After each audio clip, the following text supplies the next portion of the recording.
maintenant est démarré. C'est ce qu'annonce le technicien russe. Vous voyez que la ligne d'alimentation en carburant du 3e étage vient d'être retirée. Donc on est à peu près à 35 secondes du lancement. Dans quelques secondes, c'est la ligne suivante qui va, celle du 2e étage, qui va être retirée.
Le décollage de Peggy Whitson, Oleg Novitsky et Thomas Pesquet vient d'avoir lieu. Vous avez sans doute remarqué, on est à peu près à 1 minute maintenant depuis le lancement et le Soyouz a déjà une vitesse de 2000 km/h. Donc le prochain événement dans la séquence sera l'éjection de la tour de sauvegarde, donc qui est la première partie du système de sauvegarde et qui va intervenir à peu près un peu avant 2 minutes.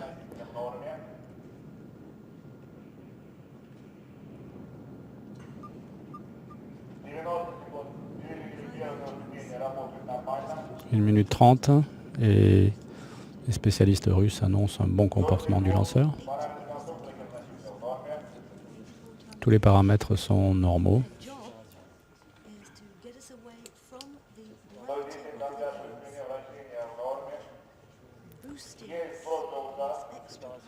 Alors la tour de sauvetage vient d'être éjectée. Le Soyouz se trouve à peu près à une quarantaine de kilomètres d'altitude et sa vitesse est de l'ordre de 4000 km/h.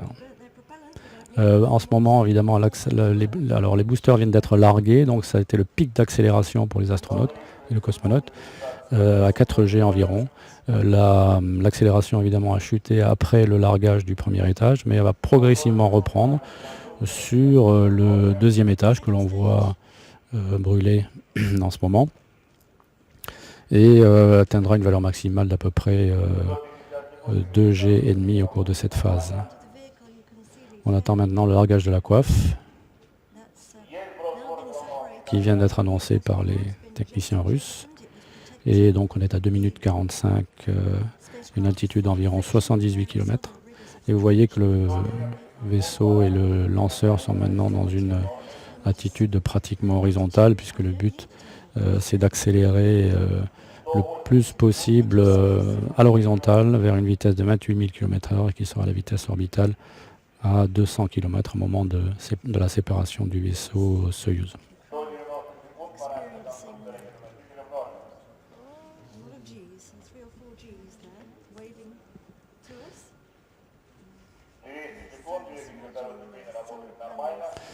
Tous les paramètres sont normaux et on est en ce moment en cours de fonctionnement du 2e étage qui va se poursuivre jusqu'à peu près 4 minutes 40 secondes.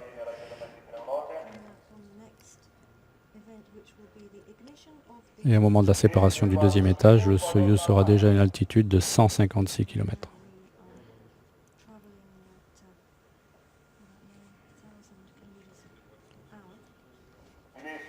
L'accélération continue d'augmenter progressivement vers les 2G5 qui sont atteints au moment de la séparation du 2e étage, de l'extinction du 2e étage.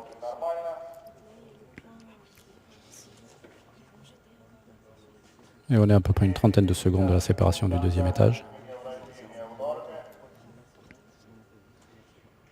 L'accélération est de l'ordre de 2G.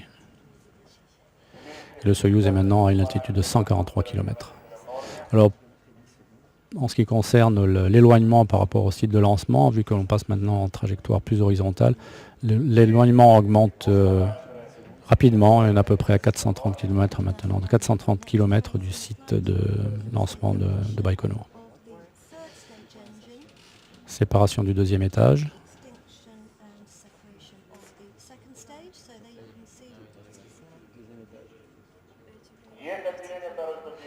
Voilà, donc les spécialistes russes annoncent la séparation du deuxième étage. Et le troisième étage maintenant fonctionne, l'accélération reprend et va atteindre une valeur maximale de l'ordre de 3G et demi à la fin de combustion du deuxième étage. Le vaisseau Soyouz passe maintenant les 170 km et la vitesse atteinte est de l'ordre de 4 km, un peu plus de 4 km par seconde maintenant.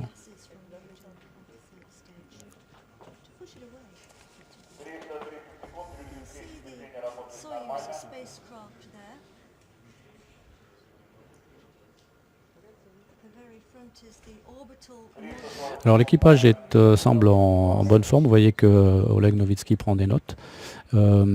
L'indicatif de l'équipage, j'en ai pas encore parlé, il s'appelle Kazbek, qui est le nom d'une montagne en Géorgie et qui a été choisi par le commandant de bord, Oleg Novitsky.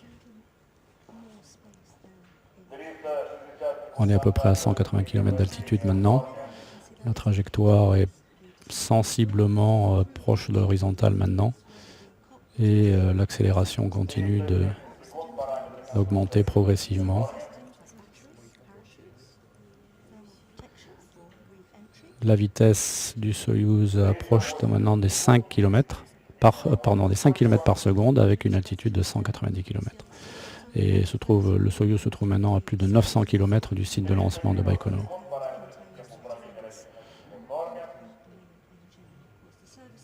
La fin de la trajectoire de lancement se trouvera pratiquement sur la côte pacifique, donc à l'est de l'Asie, et interviendra dans un peu plus d'une minute et demie maintenant.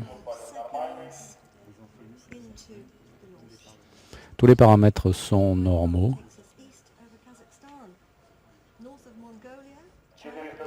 Alors on peut déjà dire qu'il y a un nouvel astronaute sur Terre, à l'Agence spatiale européenne et en France également, même si bien sûr il ne reviendra sur Terre que dans 6 mois, mais Thomas Pesquet maintenant peut être considéré comme un astronaute puisqu'il a volé au-dessus de la barrière des 100 km. Voilà, donc il était déjà un astronaute par son mérite, mais il est maintenant physiquement et pour l'histoire. Oleg Novitsky et Peggy Whitson étaient déjà depuis quelque temps.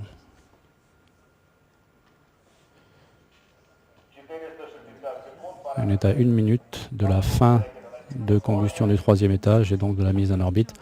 Et tout se déroule pour l'instant parfaitement.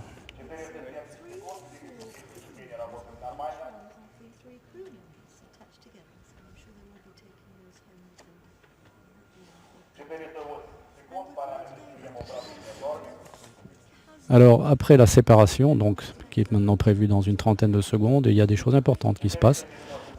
Et en particulier, la commande de séparation doit bien être injectée dans le système de bord du Soyouz, ce qui va permettre de déclencher un certain nombre d'opérations automatiques qui sont critiques pour la suite des événements, en particulier le déploiement des panneaux solaires, le déploiement des antennes qui vont servir au rendez-vous et des antennes de communication du Soyouz. 5 secondes avant la mise en orbite,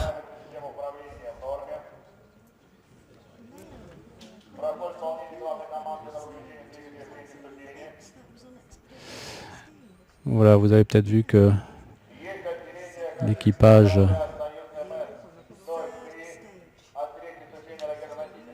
est passé en apesanteur. Alors c'est quelque chose qui est assez brutal lorsqu'on arrive en orbite, puisqu'on passe d'une accélération qui est environ 3G, donc en fin de combustion du 3e étage, pour se retrouver tout d'un coup à 0G. C'est un peu comme heurter un mur avec une voiture. Mais tout évidemment s'est très bien passé, et je crois que l'on peut féliciter les spécialistes russes pour la qualité de ce lancement aujourd'hui.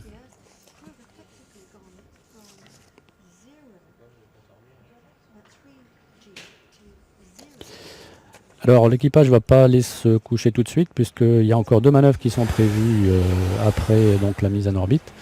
La prochaine doit avoir lieu dans 3 heures à peu près, alors qu'on entend ici les applaudissements mérités. La première manœuvre orbitale doit avoir lieu dans à peu près 3h30, et la suivante à peu près 45 minutes plus tard. Et ces manœuvres seront très importantes pour assurer la suite du rendez-vous avec la Station spatiale internationale.